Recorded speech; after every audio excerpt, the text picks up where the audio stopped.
end up with what I call these powerhouse points that only EMJ can kind of write and come up with. So here's a direct one that kind of stood out to me. He writes in the article, "What's up everybody, it's Chicago talk show host, and in this video I'm going to analyze the idea that Satanism is the hidden grammar of America." This is an idea that has been presented by Dr. E. Michael Jones, and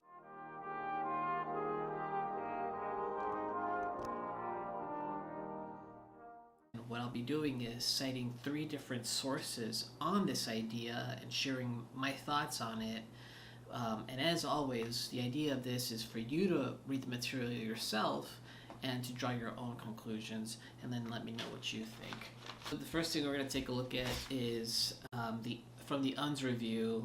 It is Joseph Le Juif, I don't speak French, Satanism as the Hidden Grammar of America. And that's written by Dr. E. Michael Jones back on March 25th, 2024. And I highly recommend you read it because this is a framework on this whole idea of how this idea came to be, right? How is something like that fully articulated? And here are the details.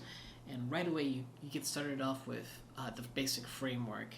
When E. Michael Jones writes, "In Les Défaites de l'Occident," again, I don't speak French, Emmanuel Todd claims that the collapse of the American Empire was caused by the evaporation of Protestantism, which he describes as its hidden grammar. So E. Michael Jones draws from a series of literary sources to come up with this idea, right? This framework, and you right away become acquainted with one book in particular.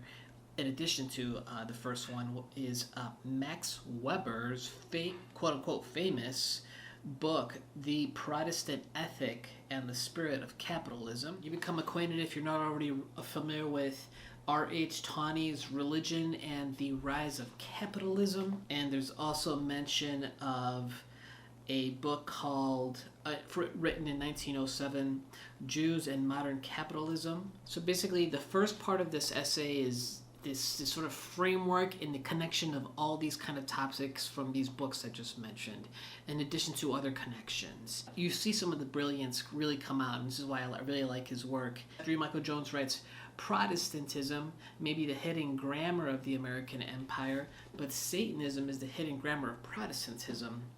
Herman Melville understood this.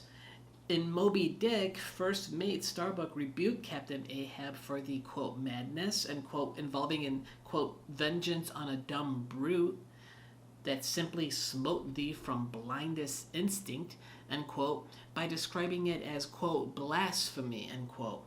Ahab, who seems predestined for destruction at his own hand, doubles down like a good Emersonian and says, quote, talk not to me of blasphemy, man, I'd strike the sun if it insulted me. So when I read that, it made me think of Seneca's work on anger, but a lot of it kind of resonated with kind of what that particular passage, its message as I read it. And so from Seneca, just to kind of elaborate on this point, he writes, Aristotle takes anger to be, quote, a desire of paying sorrow for sorrow, end quote, and for plaguing those that have plagued us. It is argued both that beasts are angry, though neither provoked by any injury nor moved with a desire of any body's grief or punishment. Seneca continues, he writes, in the first place, anger is unwarrantable as it is unjust, for it falls many times upon the wrong person and discharges itself upon the innocent instead of the guilty, beside the disproportionate of making the most trivial offenses to be capital. So here's where I want to zoom in at. The word blasphemy was used. Why would he use the word blasphemy in describing that kind of behavior, right? Because there's that religious theological connotation to it, right? And it's a very direct one. And so Seneca, to further elaborate on this idea, let's get some more insight from him. So Seneca writes, it was a blasphemous and a sottish extravagance, that of Caius Caesar, who challenged Jupiter for making such a noise with his thunder that he could not hear his mimics, and so invented a machine in limitation of it. to oppose thunder, to thunder, a brutal conceit, to imagine either that he could reach the Almighty or that the Almighty could not reach him.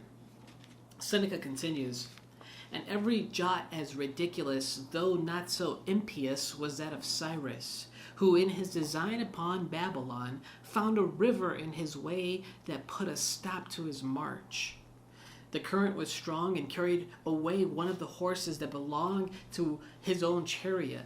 Upon this he swore that since it had obstructed his passage, it should never hinder anybody else's, and presently set his whole army to work upon it, which diverted it into 180 channels and laid it dry.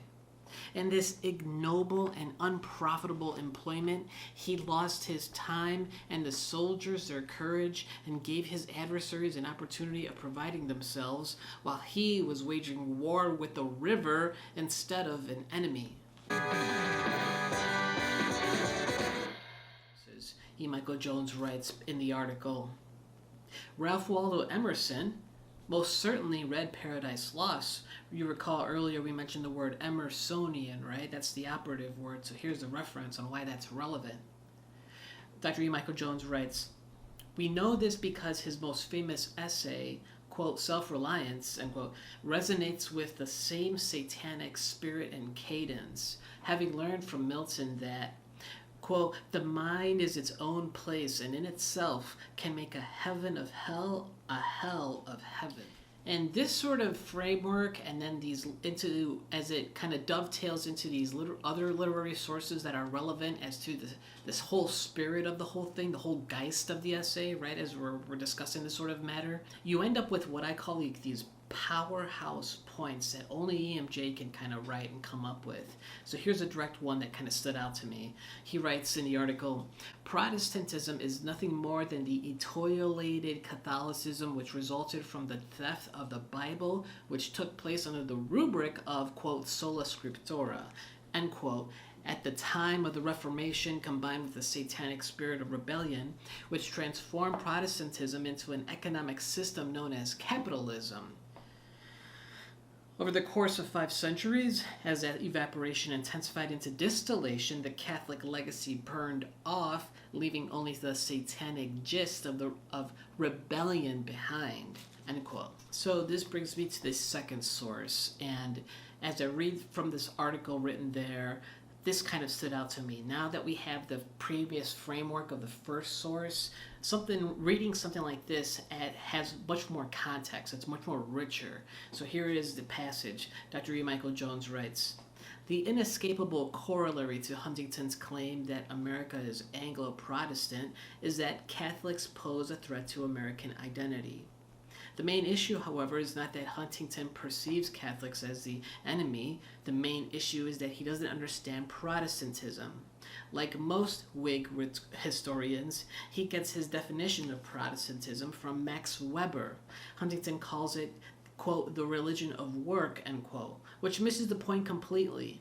The melting pot is a myth which obscures the fact that by the 20th century, assimilation took place according to religion, which meant that one became an American by becoming first a Protestant, a Catholic, or a Jew. The sociological theory explaining that transformation is known as the triple melting pot, and it explains not only the real American identity, but also the conflict between those 3 groups which destroyed it. The Weber thesis has been an integral part of that obfuscation because Protestant identity, especially one based on Puritanism, has always been crypto. As we read deeper into that article, again, E. Michael Jones' brilliance shines through. Here's another passage that really stood out to me. He writes, existence on the frontier, so think of like the American frontier, that's kind of where we're at in this article. Existence on the frontier called the American essence into being. American history has been described as a long debate, on original sin, and my theory about the relationship between essence and existence is no exception to that rule. The same original sin which the Calvinists exaggerated and the Transcendentalists denied played a crucial role in the implementation of Aquinas' revolutionary understanding of the two aspects of being, ranging from the positive effect that it had in the development of American architecture under the Green Brothers to the negative effect of the, quote, mystery clause, end quote, in Planned Parenthood versus Casey, when Justice Kennedy opined in words that Milton could have put into the mouth of Satan that, quote, at the heart of liberty is the right to define one's own concept of existence, of meaning, of the universe, and of the mystery of human life, end quote. For most of American history, failures outnumbered successes, forcing Americans looking for an identity to choose between two equally repugnant paradigms, epitomized best by Pap, the natural man Huck Finn identifies with Adam, who was, quote, all mud, end quote, and the widow Douglas, who represents, quote, civilization, end quote, as at war with nature. Because America was, as Huntington tells us, a Protestant nation. It never learned that grace perfects nature because that was a Catholic notion which could be dismissed out of hand. Huckleberry Finn's bind is still with us. It was precisely that bind which prompted George Bernard Shaw to opine that America was a country which went from barbarism to decadence without ever finding civilization along the way. So then this brings me to my third source. And so in reading from this article and this particular passage that stood out to me, the information is also helpful at understanding what's going on in this article as well. So Dr. E. Michael Jones writes in this third source, he's talking about Jacques Derrida, and he writes, Derrida clearly, parentheses, or as clearly as he ever gets, in parentheses, states what he calls, quote, the center, end quote, is what Aristotle would have called the uncaused cause, or the unmoved mover. Language has displaced the center, which is another word for the, quote, transcendental signified, end quote, which is another word for God, and it replaced it with the only other possible metaphysical alternative, which is the infinite regress, which means that nothing is certain. It also means that you can be certain that nothing is certain. Eventually, Derrida is forced by exigencies of metaphysics to throw up his hands and admit defeat, writing, quote, there is no sense in doing without the concepts of metaphysics in order to attack metaphysics. We have no language, no syntax, and no lexicon which is alien to this history. We cannot utter a single destructive proposition which has not already slipped into the form, the logic, and the implicit postulations of precisely what it seeks to contest. E. Michael Jones continues, as Augustine once said, quote, even those who set themselves up against you, end quote, referring to God, quote, do but copy you in a perverse way, end quote. In waging war on Logos, E. Michael Jones writes, Derrida is condemned to substantiate the claims of the metaphysicians. So with that last source for some thought, it's interesting to me because I do view the idea of the attack of language to be a satanic act, right? Something about the undermining of it, the idea of lying all the time.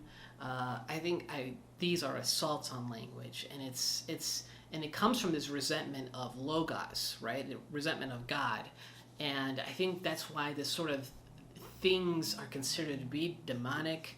And I think that when these sort of things are manipulated into things like political spheres and neologisms are invented, they come out looking deformed, and the words themselves end up being soulless, right? Especially if they don't have like a Latin root.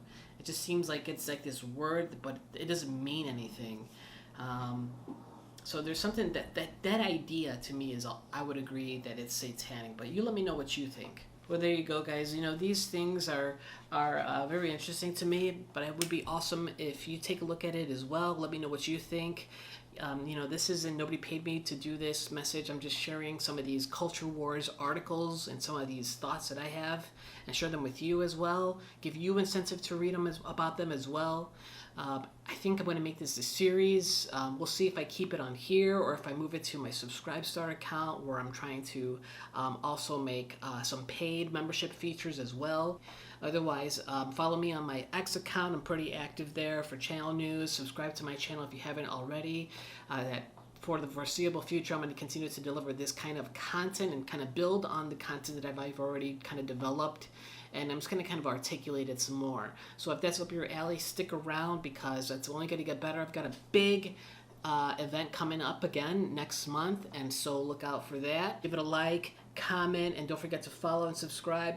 Thanks again for watching, and I'll see you guys for the next video. Peace.